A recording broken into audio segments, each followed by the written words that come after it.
Ganga Brahmaputra river basin north सब tropical region का सबसे बड़ा रिवर बेसिन है और ये रिवर बेसिन भारत और बांग्लादेश भारतीय सब कॉन्टिनेंट के दो बड़े देशों में स्थित है।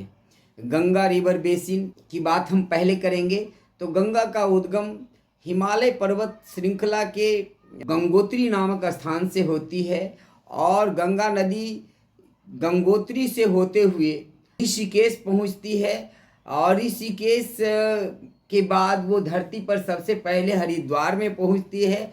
हरिद्वार जानते हैं कि एक बहुत ही प्रमुख तीर्थ स्थल भी रहा है जहां हर 12 साल में एक कुंभ का मेला लगता है।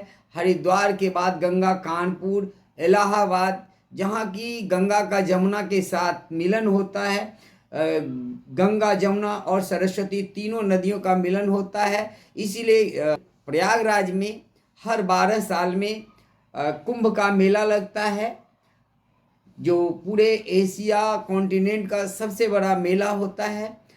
और यहाँ यमुना नदी गंगा से मिलती है और सरस्वती भी अदृश्य रूप में गंगा के साथ मिलती हैं।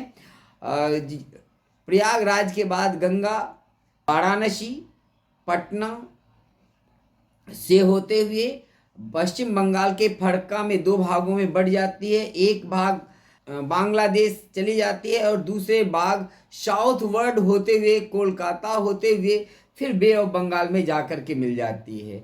और फरक्का से एक धारा जो बांग्लादेश की ओर जाती है वो बांग्लादेश में ब्रह्मपुत्रा नदी से मिल जाती है और फिर वो ब्रह्मपुत्रा नदी से मिल करके फिर बे ऑफ बंगाल में मर्ज हो जाती है। तो इस दौरान गंगा गंगोत्री से लेकर के उत्तराखंड उत्तर प्रदेश बिहार बंगाल से होते हुए जब बांग्लादेश पहुंचती है तो इस दौरान गंगा करीब 2500 किलोमीटर की दूरी तय करती है। यानी गंगा की कुल लंबाई 2500 किलोमीटर हमारे देश में होता है। उसके बाद वो गंगा नदी की चौड़ाई 400 किलोमीटर से लेकर के 100 किलोमीटर के बीच में है।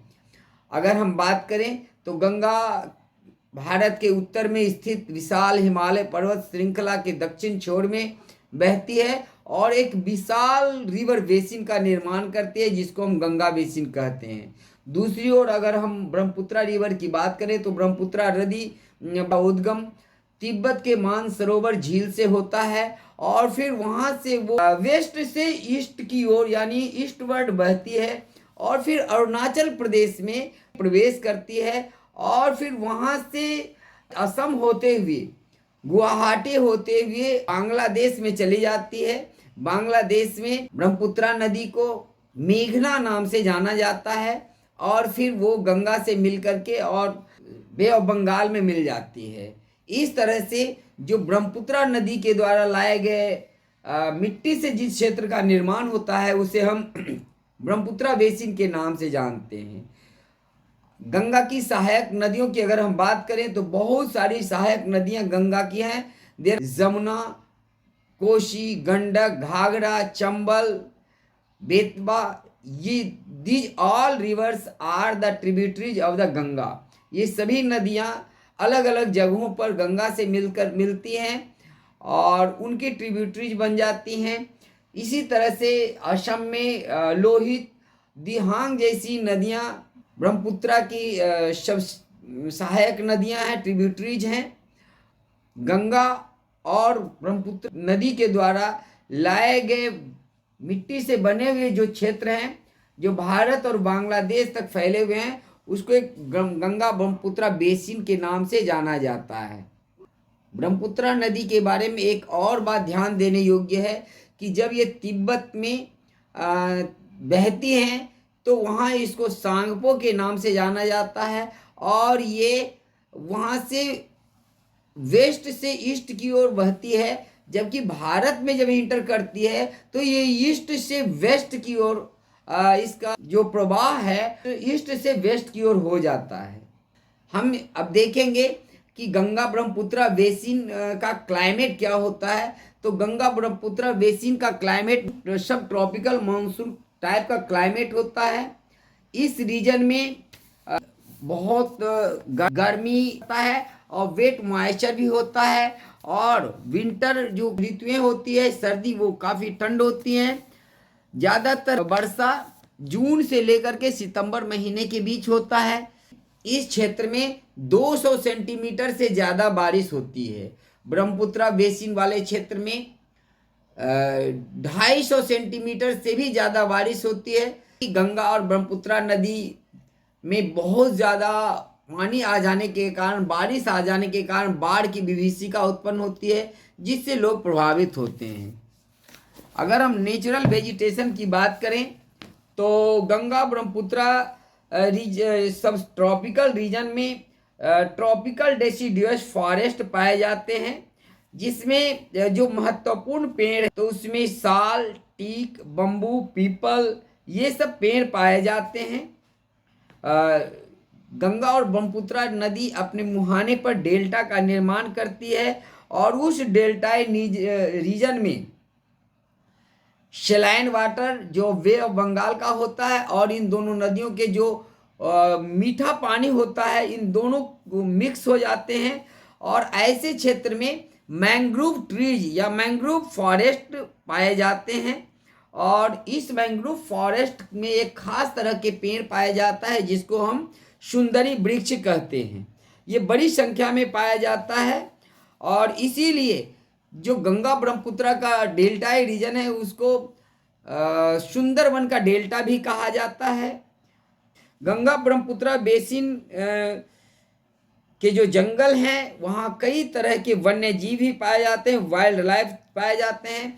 भारत सरकार के द्वारा कई सारे वाइल्ड लाइफ सेंचुरीज और नेशनल पार्क निर्मित किए गए हैं, जिसमें rhinoceros, deer, tiger, elephant, monkeys और जो डेल्टाई रीजन है जहाँ नदियाँ समुद्र से मिलती हैं वहाँ पर जो डेल्टा का निर्माण होता है उस क्षेत्र में घड़ियाल, जो क्रोकोडाइल, एलिगेटर्स पाए जाते हैं। और सबसे प्रमुख बात यह है कि इस क्षेत्र में एक बहुत प्रमुख जानवर पाया जाता है जिसको रॉयल बंगाल टाइगर के नाम से हम जानते हैं। यहाँ की नदियों में जो फ्रेश वाटर होता है उसमें रोहू, हिल्सा और काटला, ये मछलियाँ पाई जाती है। ये सब प्रसिद्ध मछलियाँ हैं जो इन क्षेत्र में पाए जाते हैं।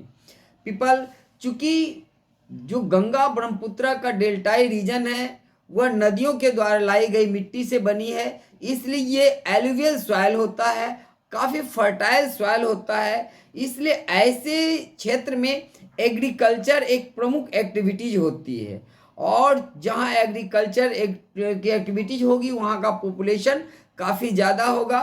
तो ये दुनिया के सबसे ज़्यादा डेंस पॉपुलेटेड एरिया है और इसके होने के कुछ महत्वपूर्ण कारण हैं कि चूँकि यहाँ पेरेनियल रिवर्स पाए जाते हैं और इसीलिए पहाड़ से जो नदियाँ बहती है तो अपने साथ जो गाद लेकर के आती है उससे यहाँ एलुवियल सॉइल का निर्माण होता है जो काफ़ी ज़्यादा फर्टाइल होता है। दूसरा है कि यहाँ पानी की कोई कमी नहीं होती क्योंकि सालों भर इन नदियों में पानी रहता है। क्योंकि गंगा, ब्रह्मपुत्र, जमुना, ये सभी नदियाँ पेरेनियल रिवर्स हैं, पहाड़ से निकलती हैं, जो वर्षा के ऊपर निर्भर नहीं रहती है, जो बरसात में सूखती नहीं है, सालों भर पानी रहता है। इसलिए इस क्षेत्र में सूखा समय में भी पानी की कमी नहीं होती है, जो किसी भी आबादी के लिए काफ़ी महत्वपूर्ण चीज़ होता है। यहाँ की जो ज़मीन है वो प्रायः समतल है और कम ढाल वाला क्षेत्र है, इस कारण यहाँ डेवलपमेंट काफ़ी ज़्यादा होता है। रेल का निर्माण, सड़कों का निर्माण काफ़ी आसान होता है, जो डेवलपमेंट के लिए काफ़ी ज़रूरी होता है। आज चूँकि एग्रीकल्चरल लैंड होते हैं गंगा बेसिन का इलाका, इसलिए यहाँ कई एग्रो वेस्ट फैक्ट्रीज और इंडस्ट्री लगाए गए हैं, जैसे cotton, jute, silk, textile, food processing, sugar और इसके साथ साथ टी यानी चाय। टी इंडस्ट्री ब्रह्मपुत्र बेसिन में होते हैं, क्योंकि आपको पता है कि दार्जिलिंग और असम का चाय, असम में चाय की खेती बहुत बड़े पैमाने पर होती है, इसलिए वहाँ टी प्रोसेसिंग यूनिट्स यानी इंडस्ट्री लगाए जाते हैं। असम का क्षेत्र पेट्रोलियम रिच इलाका है, वहाँ से पेट्रोलियम एक्सट्रैक्ट भी किया जाता है। साथ साथ यहाँ बहुत सारे पेट्रोकेमिकल फैक्ट्रीज हैं, रिफाइनरीज हैं।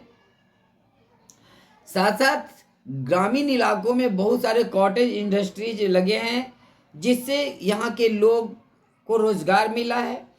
ये इस क्षेत्र में रहने वाले लोग मेटल वर्क, केन वर्क और क्ले वर्क यानी मिट्टी के बर्तन इत्यादि बनाने के काम करते हैं।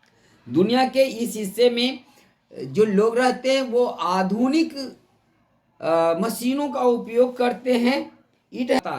हम पहले बता चुके हैं कि ये सघन इलाका है और नदी के किनारे बहुत सारे शहर बसे हैं। चूंकि यहाँ ट्रांसपोर्ट और कम्युनिकेशन की अच्छी सुविधाएं हैं, इस कारण से कानपुर, गुवाहाटी, बनारस, प्रयागराज, पटना और कोलकाता ये प्रमुख शहर गंगा ब्रह्मपुत्र बेसिन में डेवलप हुए हैं। तो इस वीडियो में इतना ही, और ये वीडियो आपको कैसा लगा अवश्य बताएंगे। अगर आप हमारे चैनल पर नए हैं तो इसको सब्सक्राइब करना ना भूलें। Thanks for watching.